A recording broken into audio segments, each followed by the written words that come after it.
Stadium bulletin সহ নিবেদক Jack অলিভল, Eastern India's largest selling Ayurvedic herbal body oil, powered by JIS University, transforming education.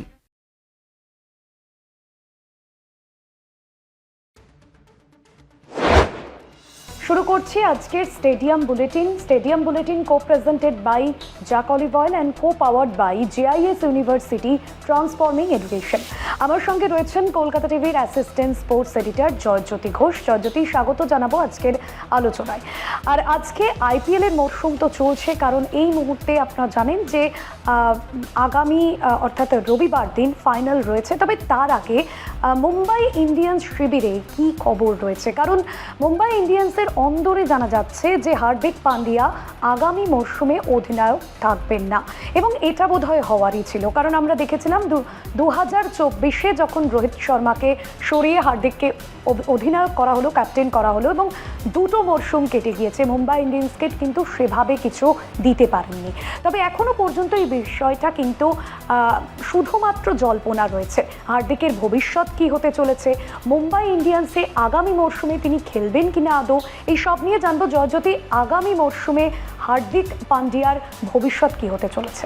দেখো, হার্দিক পান্ডিয়া নিয়ে এর আগে আমরা স্টেডিয়াম বুলেটিনে খবর করেছিলাম, এবং আজকে একটি সর্বভারতীয় সংবাদ মাধ্যমও করেছে। এবার হার্দিক পান্ডিয়া নিয়ে আমি সেদিনও বলেছিলাম যে যেখানে ধোঁয়া থাকে সেখানে আগুনও থাকবেই।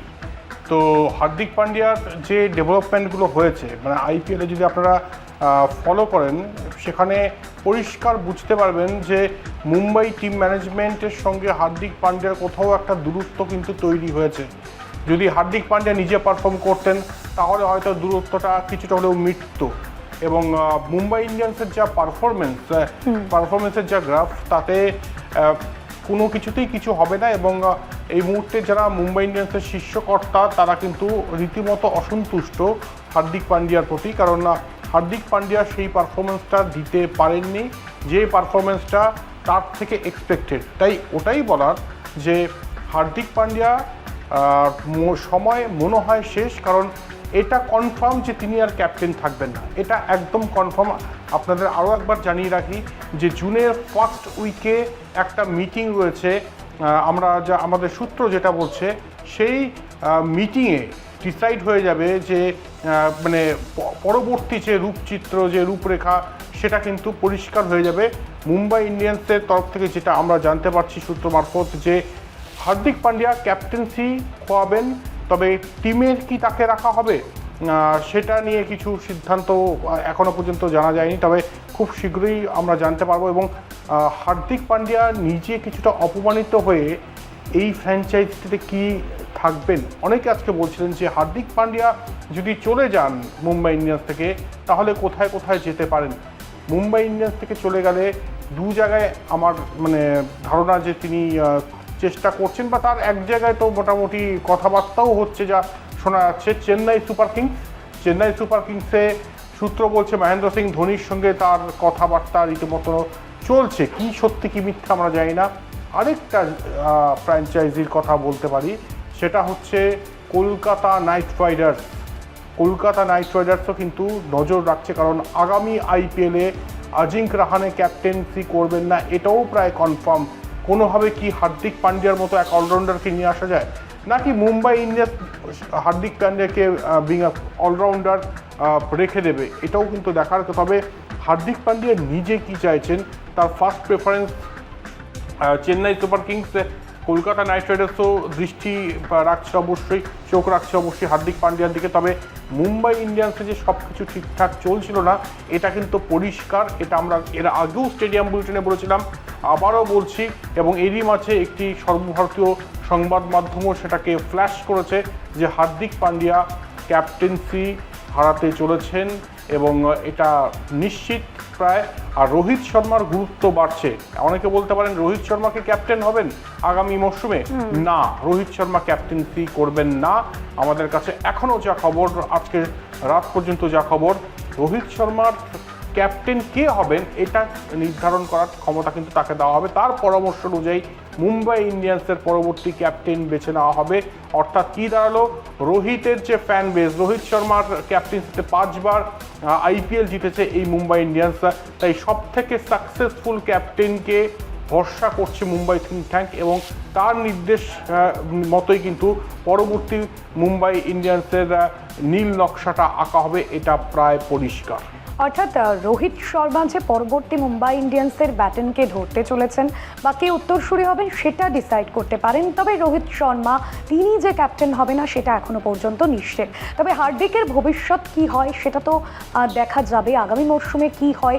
তবে এরই মাঝে জানা যাচ্ছে যে লখনৌ সুপার জায়ান্টস তারা কিন্তু একটা কড়া পদক্ষেপ নিয়েছে। এই মরশুমটা তাদের জন্যও ভালো ছিল না, পয়েন্ট টেবিলের একেবারে শেষে থেকে তারা এবারের আইপিএল শেষ করেছে, এবং সেই জায়গা থেকে দেখা যাচ্ছে যে ক্যাপ্টেন ঋষভ পান্ত তিনি নিজেই অব্যাহতি চেয়েছেন, কারণ যে পারফরমেন্স সেই জায়গা থেকেই তারই অব্যাহতি এবং তিনি তার ব্যাটিং ছেড়ে দিতে চেয়েছেন। কি জানতে পারছো আর? খবরটা সেটা নয়, ঋষভ পান্ত তো যেটা মানে অফিসিয়াল স্টেটমেন্ট, খবর সেখানে লুকিয়ে থাকে না, খবরটা লুকিয়ে থাকে অন্য জায়গায়। এবার বলে দিই, এলএসজি লখনৌ সুপার জায়ান্টসের তরফ থেকে বলা হয়, আমরা সূত্রের নাম বলতে পারছি না, দুঃখিত, বলা হয় ঋষভ পান্তকে যে তুমি রেজিগনেশন দাও। এবং ঋষভ পান্তের যা পারফরমেন্স গত 2 বছরে ভুল কিছু বলেও নি, কারণ তো সত্যি তো তিনি পারফর্ম করতে পারেননি। এবং এই কর্পোরেট এই ফ্র্যাঞ্চাইজি ক্রিকেটে মায়া দয়া বলে কিছু নেই, কিন্তু সোজা কথা, তুমি পারফর্ম করলে তুমি আছো, যদি পারফর্ম করতে না পারো তাহলে তুমি নাও থাকতে পারো। মহেন্দ্র সিং ধোনিকেই কিন্তু খুব একটা আমল দিচ্ছে না এই মুহূর্তে চেন্নাই সুপার কিংস। একটা সময় বলা হতো Chennai Super Kings equal to Mahendra Singh Dhoni. আমার সূত্র বলছে যে এই মুহূর্তে সিএসকে থিঙ্ক ট্যাঙ্কের সঙ্গেও ধোনির সম্পর্ক খুব একটা যে ভালো তা নয়। তাই সেই জায়গায় গিয়ে অন্যান্য ক্রিকেটার তো ছেড়েই দেওয়া ভালো, মানে তাদের কথা না বলাই ভালো বেশি। তবে এখানে যেটা মানে পোশাকি যে মানে তাদের অ্যানাউন্সমেন্ট সেটা আমি একটু বলবো। Tom moody, director of cricket Lucknow super giant, তিনি বলছেন Rishabh approach the franchise with this request and we have respectfully accepted it. These decisions are never easy. We are grateful for everything Rishabh has brought to this dressing room as captain. Our focus now is on the collective rebuilding and restructuring to reach the best standards. এটা তো পোশাকি announcement, কিন্তু সাংবাদিক হিসেবে আমাদের কাজ ভেতরের খবরটা বের করা। ঋষভ পান্থের পারফরমেন্সে খুশি নন সঞ্জীব গোয়েঙ্কা এবং তার টিম, এবং পরিষ্কার বলে দেওয়া হয়েছে, ঋষভ পান্ত নিজেও বুঝতে পেরেছেন যে এই আইপিএলে তার হয়তো এটাই মানে শেষ লখনৌ সুপার জায়ান্টসের হয়ে, এবং তিনি ক্যাপ্টেন না থাকলে তিনি খেলবেন কিনা সেটা নিয়েও সন্দেহ রয়েছে। তাই ঋষভ পান্ত এবং একই সঙ্গে হার্দিক পান্ডিয়া দুজন ক্যাপ্টেন কিন্তু এই মুহূর্তে ফ্রি হয়ে যাচ্ছেন এইটুকু মনে করা হচ্ছে। এবার অন্যান্য ফ্র্যাঞ্চাইজি দ্বারা যারা ক্যাপ্টেন খুঁজছে তাদের একটা অপশান কিন্তু আসতে পারে। তবে এই দুজনের যা পারফরমেন্স মানে রিসেন্ট পারফরমেন্স, তাতে কি হবে আগামীতে সেটা বলা মুশকিল। ঋষভ পান্তকে এত টাকা দিয়ে নেওয়া হয়েছিল, কিন্তু তিনি অ্যাজ ক্যাপ্টেন ডেলিভার করতে ব্যর্থ। আর হার্দিক পান্ডিয়া ক্যাপ্টেন্সিটা প্রুভ করেছিলেন গুজরাট টাইটান্সে যখন তিনি ছিলেন। তবে সেই মুম্বাই ইন্ডিয়ান্স যখন হার্দিক পান্ডিয়াকে নিয়ে আসে তখন বিপুল সমালোচনার মুখে পড়তে হয়, এবং পরবর্তীতে আমরা দেখি যে হার্দিক পান্ডিয়াও কিন্তু খুব একটা কিছু করতে পারেননি অ্যাজ মুম্বাই ইন্ডিয়ান্স ক্যাপ্টেন। একদম, অর্থাৎ ঋষভ পান্থের ভবিষ্যৎ এই মুহূর্তে নিশ্চিত কি হচ্ছে, তবে হার্দিক পান্ডিয়াকে নিয়ে কিন্তু একটা অনিশ্চয়তা জল্পনা রয়েই গেল। আমরা আরও বিষয় নিয়ে কথা বলবো, তবে একটা বিরতির পর ফিরছি, সঙ্গে থাকুন। ফিরে এলাম বিরতির পর, আর এবার যার কথা বলবো 15 বছর বোধহয় একটা শুধুমাত্র সংখ্যা, এবং এই বয়সে যে অনেক কিছু করা যায় সেটা বোধহয় বৈভব সূর্যবংশী করে দেখাচ্ছে। আর এই বৈভব সূর্যবংশীকে নিয়ে ভারতীয় ক্রিকেট মহল কী ভাবছে? আমরা লাস্ট ম্যাচটা দেখলাম রাজস্থান রয়্যালসের হয়ে তিনি যে ইনিংসটা খেলেছেন 100 রানের থেকে 3 রান কম, তবে তিনি কিন্তু খুশি কারণ তিনি দলকে জেতাতে পেরেছেন।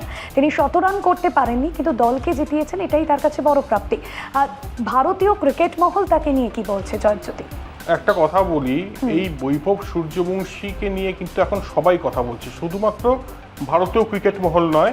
এই বৈভব সূর্যবংশীকে নিয়ে সানাত জয়সূরিয়া হোক, ক্রিস গেইল হোক, প্রত্যেকে কথা বলছে। সুনীল গাভাস্কার বলছেন, ভারতীয় ক্রিকেট কিংবদন্তি, তিনি বলছেন যে এখনই নেওয়া উচিত ভারতীয় দলে, এবং সিলেক্টররা যেন ভুল না করেন। সামনে যে ইংল্যান্ড সিরিজ রয়েছে সেখানে 5 ম্যাচের T20 সিরিজ খেলবে ভারত, তো সেই দলে বৈভব সূর্যবংশী যেন থাকে। এখন যদি না নাও তাহলে কবে নেবে? কারণ বৈভব সূর্যবংশী যে ফর্মে ব্যাটিং করছেন মনে হচ্ছে যে তিনি ভিডিও গেম খেলার ছলে ব্যাটিং করেন, এবং কি বড় বড় শট, মানে এফোর্টলেসলি। গতকালও আমি গৌতম দার সঙ্গে শো করার সময় বলছিলাম যে এই বৈভব সূর্যবংশী কী করবে বলা খুব মুশকিল। এবং সুনীল গাভাস্কারের মতো বীরেন্দ্র সেহবাগও বলছিলেন সেদিন যে বর্তমান সিলেক্টররা কী ভাবছেন আমার জানা নেই, আমি সিলেক্টর হলে বৈভব সূর্যবংশীকে ইমিডিয়েট নেব। তাই সুনীল গাভাস্কার কিছু বলা মানে সেটার একটা ইম্প্যাক্ট অবশ্যই পড়ে, এবং সুনীল গাভাস্কার বলছেন বৈভব সূর্যবংশীকে আসন্ন যে ইংল্যান্ড সিরিজ রয়েছে, ইংল্যান্ডের মাটিতে 5 ম্যাচের ইংল্যান্ড সিরিজ, সেখানে নেওয়া হোক। তারপর সেখানে যদি ডেভেলপ করে, সেখানে যদি ভালো পারফরমেন্স দেয় বৈভব সূর্যবংশী, তাহলে ধীরে ধীরে ওডিআই ক্রিকেটে তাকে নেওয়া। তবে গাভাস্কার যখন বলছেন তখন নিশ্চয়ই এটার একটা গুরুত্ব রয়েছে। সিলেক্টররাও দেখছেন যে কি তাণ্ডবলীলা চালাচ্ছেন। 65টা 6 মারছে এই 15 বছরের বিস্ময় বালক। ক্রিস গেইলের মতো একজন ক্রিকেটারের রেকর্ড ভেঙে দিচ্ছে আইপিএলে, জাস্ট ভাবা যায় না। 680 রান করে ফেলেছেন। বৈভব সূর্যবংশীর জন্য কোনো প্রশংসা যথেষ্ট নয়।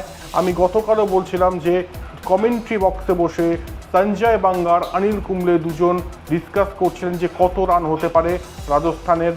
তখন অনিল কুম্বলে বললেন 200, সঞ্জয় বাঙ্গার বললেন 200 তো কম মনে হচ্ছে, বলে আমি তো রাজস্থানের রানের কথা বলিনি, আমি বৈভব সূর্যবংশী রানের কথা বলছি।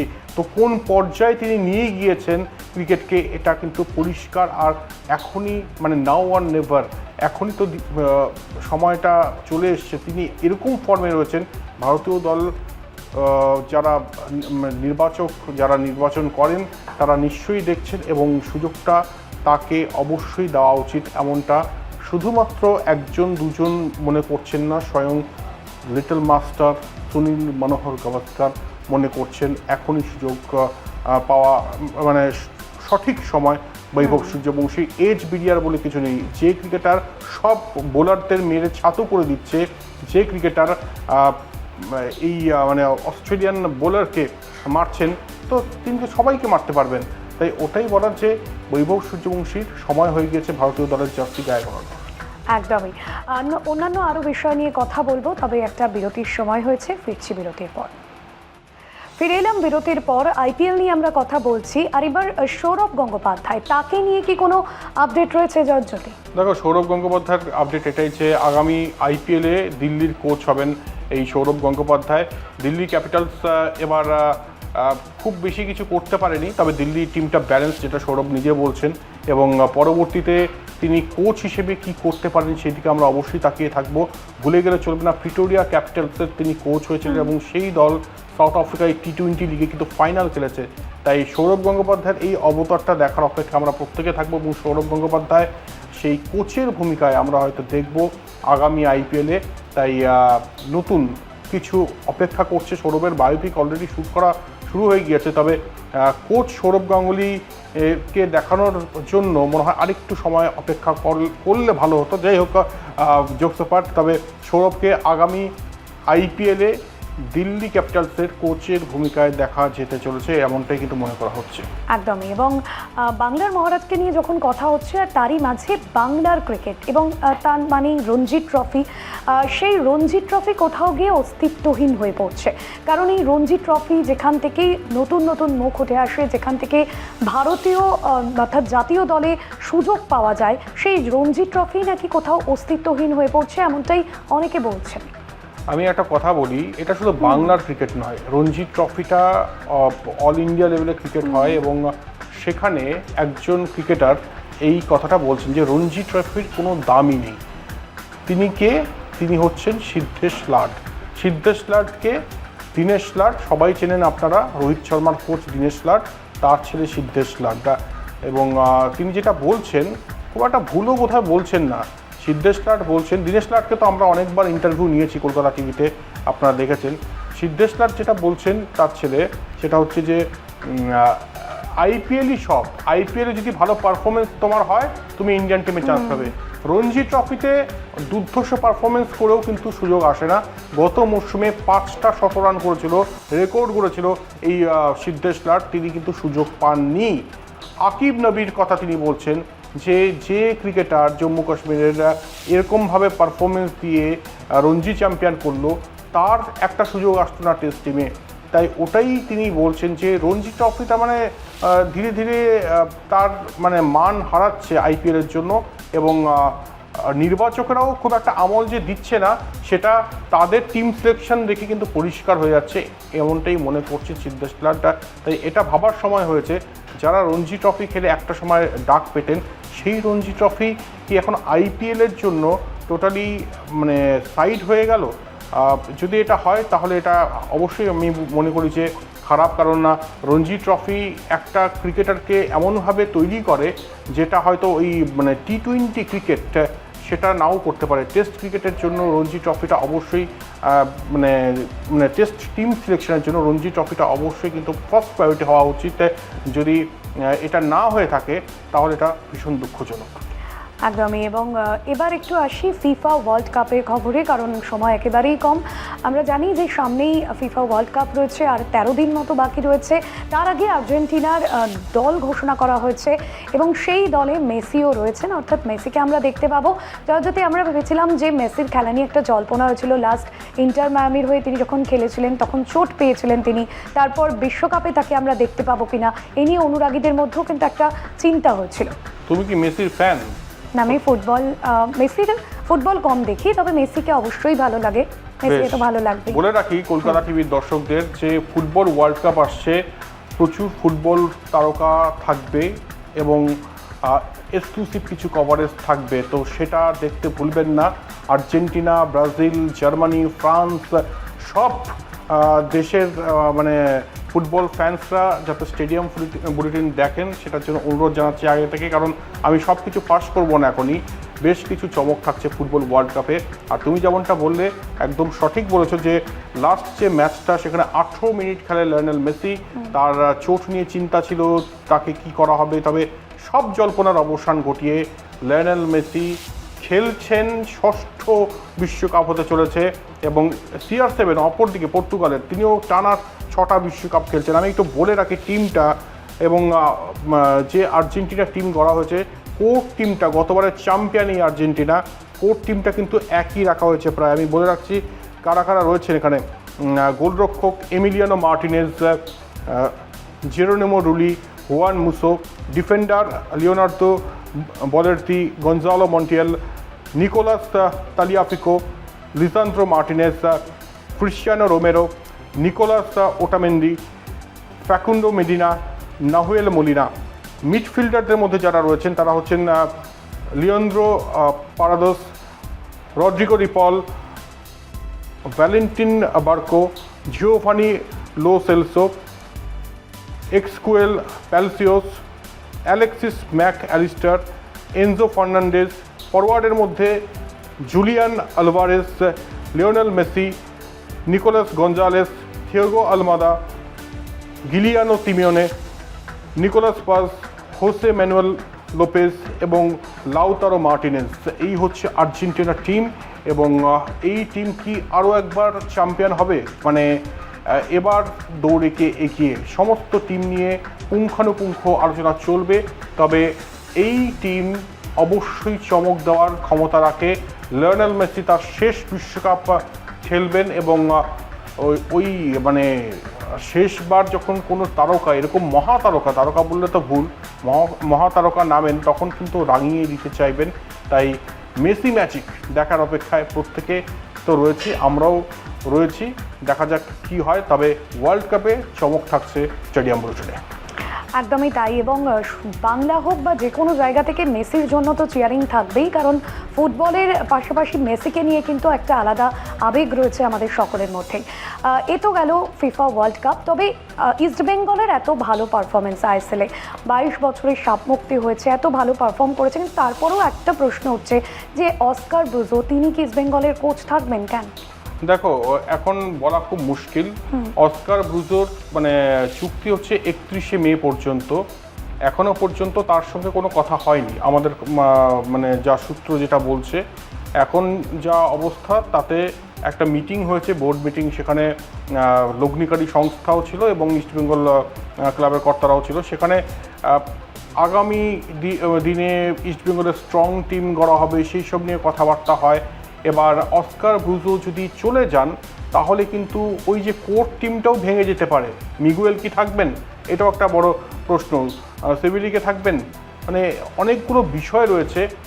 আগামী সপ্তাহে ইস্টবেঙ্গলে আরেকটা বৈঠক হবে অস্কার ব্রুজোর সঙ্গে, সেখানে অনেকটা স্পষ্ট হয়ে যাবে যে অস্কার ব্রুজোই কি থাকবেন। কারণ অস্কার ব্রুজো মুম্বাই ম্যাচের পর বলেছিলেন যে এটা তার শেষ ইস্টবেঙ্গলের কোচ হিসেবে, তিনি আর কন্টিনিউ করতে চান না।